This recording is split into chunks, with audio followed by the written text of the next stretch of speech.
The call came at 2:17 a.m. Static. Then laughter. A man's voice, deep, familiar in the way nightmares are. The evidence disappeared, he said. My son's untouchable. Your girl should have stayed home. Then the line went dead. I sat in the dark, the receiver still pressed against my ear, the hum of the dial tone cutting through my chest like a slow, steady pulse. My daughter's photo stared back from the fridge, 16, freckles, a smile she got from her mother. The police report said road rage. Wrong place, wrong time. The shooter, Tyler Briggs.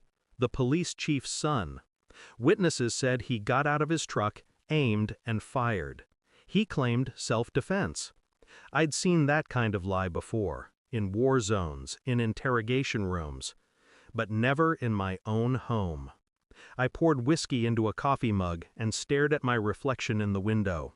The city lights blurred in the glass, streaked with the faint outline of a man I didn't recognize anymore. The man who'd buried his daughter. The man who used to make monsters disappear for a living. I went to the station the next morning. The chief didn't even look up from his desk. Tragic accident, he said. No one's happy about it.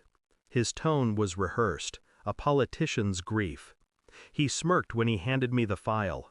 Redacted pages, missing evidence, no firearm logged. The body cam footage? Lost in transfer. I could smell the arrogance, the untouchable rot of power.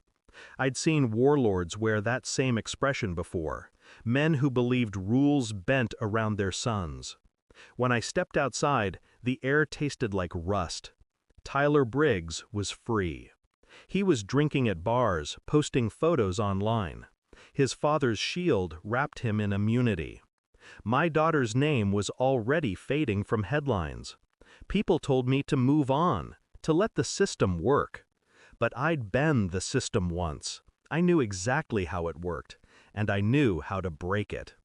That night I cleaned the inside of my taxi, checking the rearview mirror like I used to check the scope on my rifle. Old habits. My passengers thought I was quiet, polite, boring. Good. In the military, silence was a weapon. You waited, watched, learned. I started with the chief's son's routine, where he drank, where he slept, who he met. Nothing loud, just observation. Patterns tell the truth people try to hide.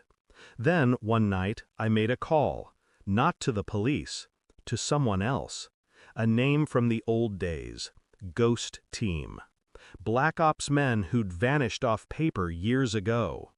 They owed me favors. I'd pulled them out of hell before. I didn't ask them to kill anyone. I just told them what had happened. Then I waited. Days turned to weeks. Tyler stopped posting online. The chief stopped showing up to press conferences. I read between the silences, the kind that come before the storm hits.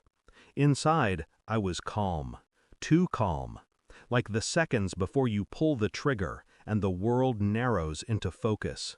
It was Friday when the call came, a voice I hadn't heard in years. Target neutralized. No emotion, no explanation, just confirmation. That night I drove past the alley behind Monroe Street. Police lights flickered off the brick walls.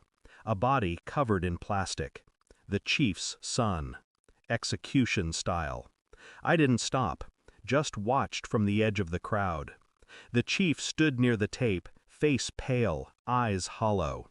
Powerless for the first time. He saw me, and I smiled. It wasn't joy, it wasn't relief. It was something colder, a quiet understanding that justice doesn't live in courts. It lives in balance. 3 days later he came to me. Same office, same smell of arrogance, but this time laced with fear. "You did this," he whispered. I said nothing, just looked at him, steady, unblinking.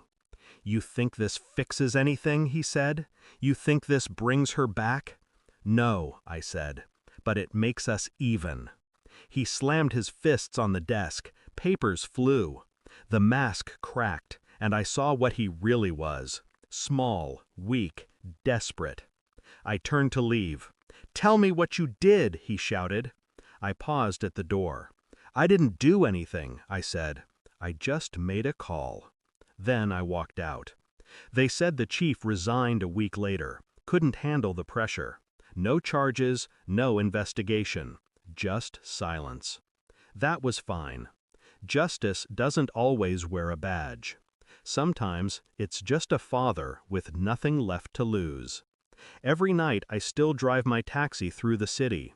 Same roads, same neon lights bleeding through the rain. Sometimes I catch my reflection in the mirror again. The man staring back isn't who I used to be. He's quieter, harder, empty in all the right places. I don't believe in peace anymore. Only balance. And sometimes, balance feels like revenge. When the world buried my daughter, I buried its mercy. Thanks for watching. Don't forget to like, share, and comment. Subscribe now to Cheating Stories Insight World for more amazing stories.